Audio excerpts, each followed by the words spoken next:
Vamos a hablar ahora con Marcelo Vermolén, es director del Observatorio de la Ciudad Institucional de Calidad, Observatorio de la Calidad Institucional de la Universidad Austral. Vamos a hablar de las elecciones legislativas que se dieron ayer y este dato que dejaron, entre todos los que vinimos comentando, la participación electoral en todo el país fue del 67,8% del padrón, la más baja desde el 83 hasta la fecha. Marcelo Vermolén, gracias por atendernos. Rocío Suárez, Agustín Amado y Santiago Montorfano los saludan. Santiago, Agustín, Rocío, un placer acompañarlos. Bueno, ¿qué significa esta caída en la participación electoral? ¿Es preocupante? ¿No lo es? ¿Qué lectura se puede hacer?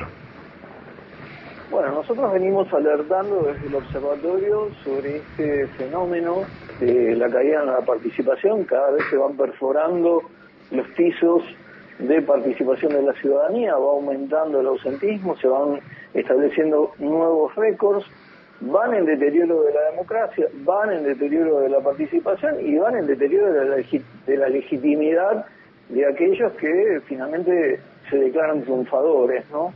El viernes pasado nosotros sacamos un informe desde el observatorio, única entidad, único medio, que advertía sobre la posibilidad de que se dé este domingo un récord de ausentismo. Hicimos unas proyecciones basadas en las elecciones provinciales que se desarrollaron en 2025 en la Argentina, sí.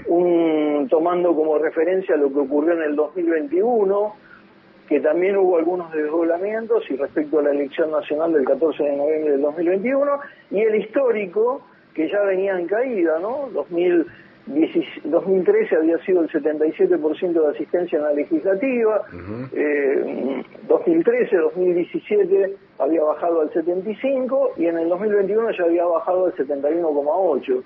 La proyección a nosotros nos daba un piso del 65%, un techo del 69%, un promedio del 67%, y emitimos el comunicado advirtiendo el riesgo de que se llegara a tocar el piso del 65%, ¿no? Lamentablemente tuvimos razón, y me parece a mí que la política todavía no atiende ni entiende el mensaje que está dando la ciudadanía al decidir no ir a votar, al decidir no ir a concurrir, digamos, al acto más magnífico que tiene una democracia, que es celebrar elecciones. Sí. Y me parece que hay todo un mensaje de cansancio, fastidio, desilusión, desencanto, apatía, hartazgo, rebeldía. Le podríamos seguir agregando condimentos que me parece que ese mensaje no lo está capturando la política. Ayer el presidente de la República en su discurso le habló a los que votaron, pero no a los que no votaron, ¿no? Y si uno extrapola este 33%, nosotros estamos pidiendo que se chequee el dato del 67,8%, porque está calculado sobre un dato que no sería el padrón oficial, ¿no? A nosotros nos da un porcentaje todavía más bajo, nos da 65,9% la participación de ayer. Pero bueno, estamos pidiendo cotejarlo con la DINA y con la Cámara Nacional Electoral, cómo llegaron al dato ellos. Sí. Pero de cualquier manera el presidente, digamos, ayer no tomó en cuenta, digamos, a los ausentes, al partido de los ausentes, y si uno extrapola el 40% que obtuvo el presidente sobre el 67% de los que votaron, a la Libertad Avanza la votó el 27 y monedas del padrón electoral habilitado. Sí. Y tenemos 33% de ausentes, ¿no? Si a eso le sumamos los que votaron en blanco y los que anularon su voto, que son un 5% de los que fueron a las urnas, bueno, estamos hablando de una cifra importantísima de argentinos que no eligieron a nadie. Claro, Marcelo, no a nadie, ¿no? Y estos votos, porque hasta el día de ayer se especulaba con que la caída de de la participación que se había dado sobre todo en la provincia de Buenos Aires eran desencantados de los libertarios, digamos, pero ayer, a pesar de la baja participación, los libertarios ganan la elección. Entonces, ¿cómo se interpreta a este universo de que creo que son 12, 13 millones de personas, no? Exacto, la Libertad Avanza obtuvo cerca de 9 millones de votos, hay 12 millones de argentinos que no fueron a votar, ¿no? Entonces, me parece que es un dato muy relevante. Hay ayer dos mensajes que se dieron. Un mensaje que dieron los que votaron en las urnas y un mensaje que dieron los que no votaron, ¿no? El guante lo recogieron de aquellos que se votaron, nadie puede desconocer el triunfo del gobierno, el impacto de su triunfo. Había mucha preocupación a lo largo del día con la baja participación en los funcionarios del gobierno, alentando sobre todo a los jóvenes a ir a votar. Sí. No se dio, digamos, el fenómeno. A mí me parece que hubo varios fenómenos. Los jóvenes fueron a votar, los adultos mayores quizás por el miedo, digamos, al nuevo sistema de la boleta única de papel, sí, y no teniendo el entrenamiento suficiente, tal vez desistieron. Son los primeros que van a votar, son los que ocupan las primeras horas de la mañana y es donde el ausentismo dio muy fuerte. Y me parece que también en provincia de Buenos Aires no estaban los intendentes movilizando el territorio, ¿no? Claro. Entonces, hay una serie de condimentos que sumaron para este factor, pero me parece que el gobierno no se vio perjudicado, pero sí se vio perjudicada la democracia, ¿no? Marcelo, buen día. Agustín Amado soy. ¿Podríamos traspolar los porcentajes a ese universo que no fue a votar con un probablemente altísimo grado de error, porque no necesariamente quien no fue a votar optaría por alguna de esas opciones que estaban en el cuarto oscuro o en la boleta, en este caso, ¿no? En la boleta única papel? Sería una mirada priorística respecto de cuál sería su actitud. Pero también no forma parte de ese juicio a priori hacer algún tipo de ponderación acerca de que, pero hay 12 millones de personas que no fueron a votar, estas personas no se sienten representadas. ¿No también una visión a priorística de cuál es la voluntad de ese universo? A ver, siempre hay un porcentaje de ciudadanos habilitados que no van a votar. Hay que recordar que los mayores de 70 años no están obligados, por más que el voto es obligatorio. Y que en la franja de 16 a 18 años, si bien está obligada a ir a votar, no tiene sanción si no va, ¿no? Si no concurre. Entonces siempre hay un residual de argentinos que no concurren a las urnas. Pero ese residual va aumentando elección tras elección. Este año en las elecciones provinciales, locales, el promedio en las 9 provincias donde hubo elecciones fue del 59 y monedas, menos del 60%. Y hubo jurisdicciones como Chaco, Santa Fe, Ciudad de Buenos Aires, donde 1 de cada 2 electores no fue a votar. Me parece que hay una manifestación de esa rebeldía, de ese hastío. La política lo adjudica que la sociedad o la ciudadanía estaría cansada de ir a votar, de tanta responsabilidad, ¿no? Y vale recordar que no tuvimos primarias, ¿no? Que claro. Se eliminaron las primarias con la excusa del criterio economicista.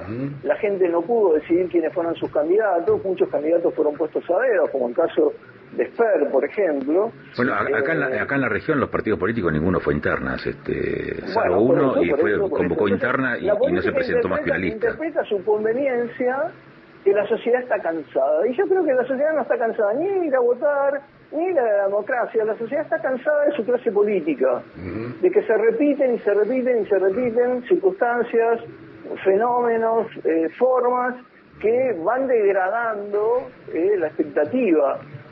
Me parece importante leer cuánta gente fue a votar. A mí me parece importante cuántos quedaron fuera en un país donde el voto es obligatorio, ¿no? Más allá de estas soledades que yo hacía hace un ratito. Entonces, obviamente que uno no puede adjudicar directamente, digamos, el ausentismo a la rebeldía o al hastío, pero hay una buena parte de esos 12 millones que responden a ese criterio, ¿no? Marcelo, ¿se puede saber los datos más o menos? Un poco estuviste, ¿no?, contando que muchos jóvenes sí fueron a votar y quizás no tanto adultos mayores, pero ¿se tiene el dato estadístico de más o menos cuánto fue la franja etaria que no fue a votar, género? Pronto, principalmente esos datos. Después habría que hacer otra encuesta quizás de las razones, ¿no? Pero pronto esos datos duros, ¿están? Todavía no. Bien. Todavía no, digamos. Yo creo que lo que comento son presunciones que de lo que fuimos observando ayer. Me parece que esos datos van a estar con el escrutinio definitivo, que empieza mañana. Así que a lo mejor en una semana, 10 días, podemos tener ese dato estadístico, ¿no? de quiénes fueron a votar y por contraste quiénes no. Bien. Marcelo, a ver, yo pienso en el voto en el que se vayan todos, ¿no? El 2001, que en realidad digamos, el que se vayan todos termina con la presidencia de Duhalde, la itinerante, pero presidencia al fin, de uno de los políticos en ese momento más clásicos, más tradicionales del poder político en la Argentina. Pero había como una instancia de bronca de la gente. ¿Puede ser que esa sensación se haya transformado en resignación? Digo, porque hoy no hay ni siquiera explosión social en estos 12 millones de personas que están hastiados un poco de la política, ¿no? Sí, me parece que la sociedad no encuentra el canal, ¿no? Y me parece que tampoco, digamos, encuentra en la violencia o en la protesta, digamos, la forma. La sociedad ya ha intentado distintas formas, cacerolazos, distintas formas de expresión, y no se siente, me parece a mí, que en el fondo haya sido escuchada, ¿no? Me parece que hay una deuda que tiene la clase política, nuestras élites, respecto, digamos, a lo que se hace con el país. Yo soy muy crítico de la clase dirigente de la Argentina. Sí. Cada vez que llegan al poder trastocan las instituciones, ¿no? Las adaptan, las adoptan, las contaminan a la necesidad del proyecto de poder de turno. Todos quieren una Corte Suprema, todos desarman los organismos de control, nadie quiere rendir cuentas, la información pública es restringida. Bueno, los comportamientos se repiten más allá de los gobiernos, ¿no? Sí. 16 años sin un defensor del pueblo, claro. El órgano de control más impactante que instauró la Constitución del 94. Recién ahora se va a iniciar el proceso de designación. Fallas en la ley de ética pública, ¿no? Que no se aplica, conflictos de intereses. Bueno, si uno ve, digamos, sistemáticamente cómo funcionan las instituciones, cómo la política, digamos, maneja las instituciones, los comportamientos se repiten más allá de los gobiernos y más allá de las ideologías, ¿no? Entonces, es nuestra clase dirigente la que va deteriorando, mellando la confianza, porque en definitiva, cuando las instituciones se deterioran, la sociedad lo que también recibe es una señal que va deteriorando también y va minando, así como la política mina las instituciones, a la sociedad se le mina la confianza, ¿no? La confianza en el gobierno, la confianza institucional, la confianza en la misma democracia. Marcelo Vermolén, gracias, muy claro y muchísimas gracias, muy gentil por habernos atendido. Un abrazo. Un abrazo enorme, pues, y un gusto acompañarlos como siempre. Igualmente. Marcelo Vermolén, director del Observatorio de Calidad Institucional de la Universidad Austral. Son las 12:34.